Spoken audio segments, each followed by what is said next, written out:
Hello, my name is Barbette. I am a registered nurse and I have been teaching about recognizing and preventing communicable diseases in child care centers, businesses, and homes for about 30 years. I've made a video series that is all about allowing you to be germ aware, not germophobic, and doing simple things to help improve your immune system. In a previous video, I went into depth on hand washing and social distancing, and in this one, I want to do 5 or 6 simple steps that really cost you nothing, but make a huge impact to improve your immune system. So the first thing I want to talk to you about is hydration, quality water. It is critical to every action, reaction, cellular thing that goes on in your body. It's all about water. It's not coffee, it's not soda, it's not energy drinks, it's not Powerade, it's not Gatorade, it's water. So if you're gonna drink a soda or you're gonna drink coffee, that's fine. No, it's not, but okay. Then you need double the amount of ounces just to get that to flush out of your system, because it's no good for you. Not your kidneys, not your bladder, certainly not for your liver. So what we really want you to do is drink quality water. So how do you know how much water to drink? Well, for adults, that calculation is minimum, take your body weight, divide it in 2. So if you're 200 pounds, divide it in 2, that's 100. That's 100 ounces a day, and that's your minimum. That is regardless of what you're doing or how you're doing, that's your minimum. If you're gonna be out gardening, if you're gonna be running outside or doing workouts, obviously those things increase your need because you're sweating. If you have fever, you need more water. So go for the minimum, at minimum, and up it from there. Children, that calculation won't work. So for children, they need more water than just half their body weight in ounces. They need, and think of this for adults and children, to be peeing every 2 hours. That sounds like a lot. For some of you, that may be a lot because you can go all day, pat yourself on the back. No, that's not something that's good. You're frying your kidneys. Your bladder is screaming about it because it's so acidic. No, no, no. You should be peeing every 2 hours while awake. Not during the night, but while awake.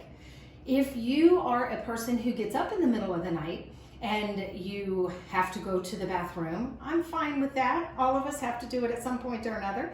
But have your water right beside your bed so that you can drain your bladder and then you fill up your bloodstream again, because water is critical.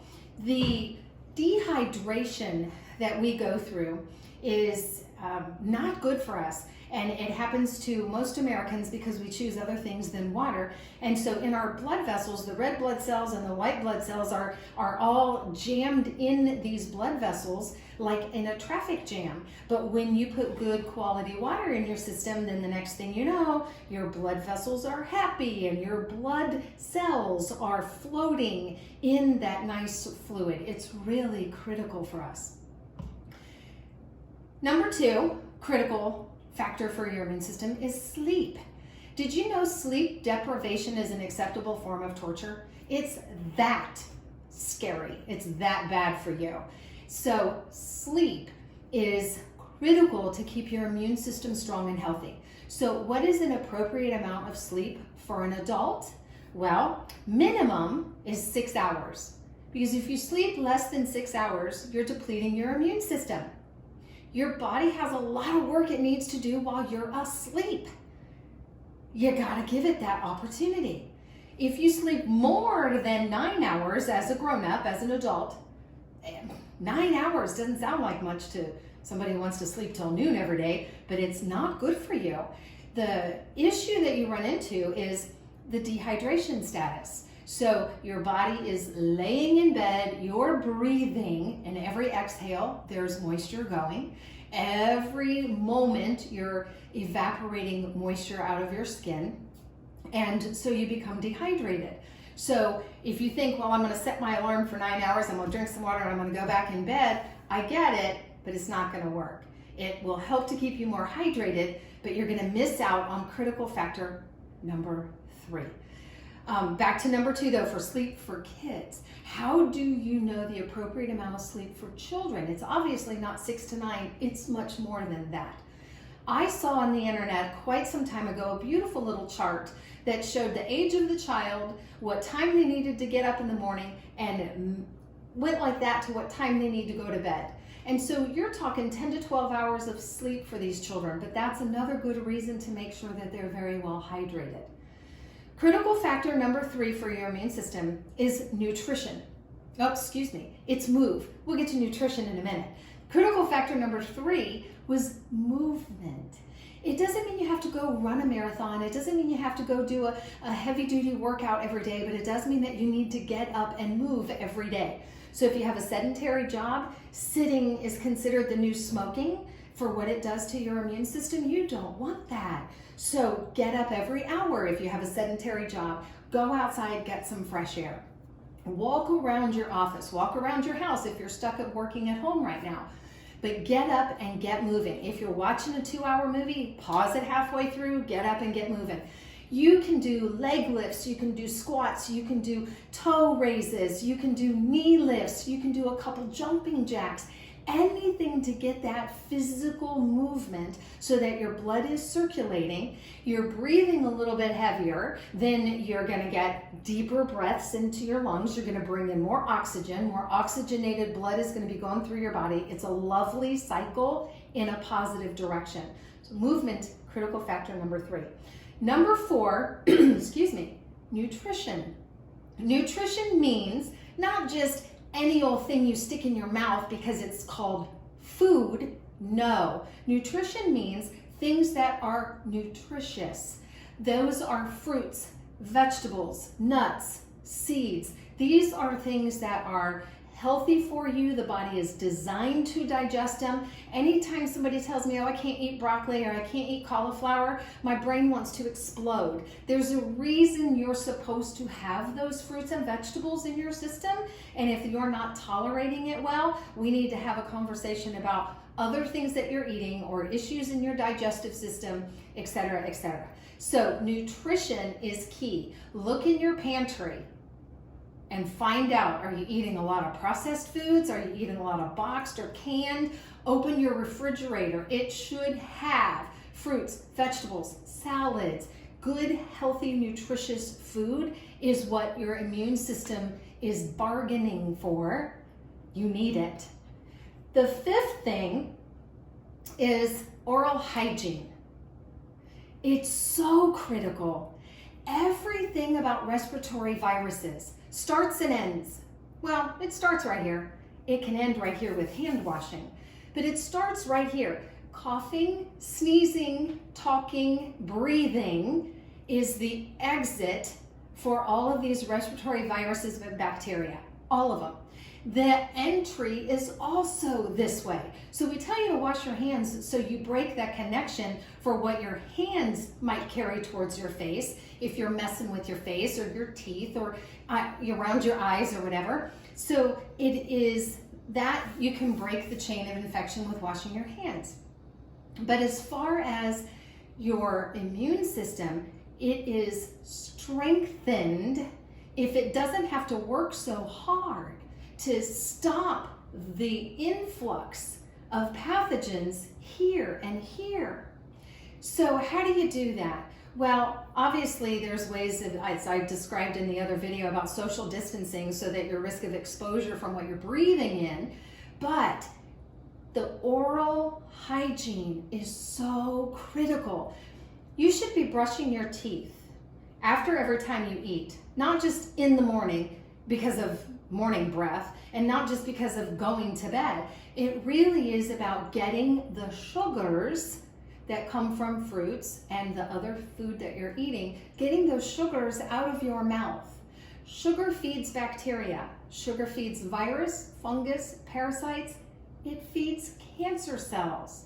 So reduce the amount of sugar in your diet is huge, but brush your teeth after you've or probably not said that right, but after you've taken in sugars. That's critical for reducing the amount of germs in your mouth.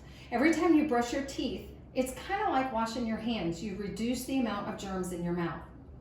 Not that you have to brush your teeth 40 times a day. Remember, germ-aware, not germophobic.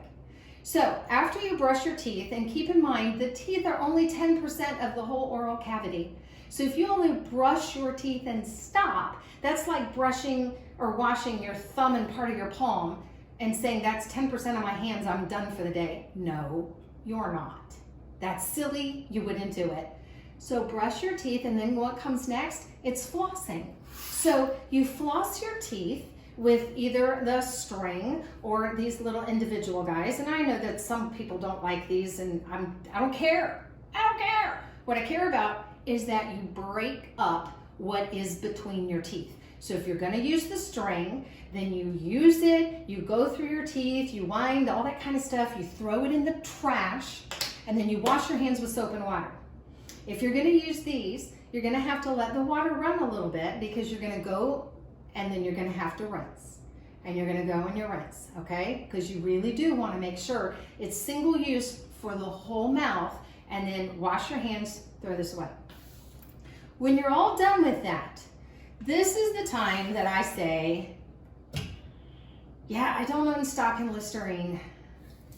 Obviously, you can tell it's brand spanking new. I don't use it a lot. I use other things. Remember, I'm a holistic healthcare practitioner. But for the normal humans out there that don't practice a lot of holistic health, I'm gonna tell you this could be a lifesaver for you. So how does Listerine work? Well, first of all, it kills 99.9% of the germs. Now, I don't want you using Listerine every day, all day. I don't want you to use it 3 times a day when you're just brushing your teeth. If you have no risk of exposure recently, your throat is not sore, you're just being a normal, I want to reduce the amount of germs in my nasopharynx, this back of your throat area, then you'll get some Listerine, dilute it if you need to. You put it in your mouth after you brush and floss. You swish just a little, once or twice, not a lot and not hard. And then you flip your head back and you gargle. You gargle, the studies are, for 30 seconds. So gargle for 30 seconds, then spit that out. That is going to reduce the number of germs, because keep in mind, respiratory viruses land back here. And then they sit there for a couple days while they're planning their attack, and then they blast your immune system. So you blast them before they can blast you.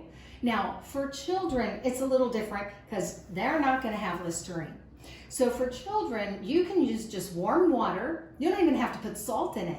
Just warm water, have them learn to gargle. They should learn to gargle as soon as they're learning to brush their teeth. Have them learn to gargle 10, 15 seconds. If they swallow it, it's no big deal. But if they can gargle for 10 or 15 seconds and then spit that out, every time they expel what they've been gargling, they're sending out thousands of germs. That's really important. Okay, here's a bonus for you. This will be your number 6, but it's a bonus. That sunshine outside is critical to your immune system. There have been multiple studies done about vitamin D. In October, in the state of Ohio where I'm from, we start taking vitamin D supplements in October, and we don't stop till the sun comes out fully in April or May. This year, we won't stop until the pandemic is over. Okay, but get outside, get that sunshine. I don't care if it's 0 degrees outside, you put a hat and a scarf and gloves on and your coat, and you get out there and you get some sunlight. We're only talking 5-10 minutes. Today, it was 67 degrees. It's a little chilly, but the sun was out. I had my windows and doors open. I completely refreshed the air in my entire home. I'm good with that.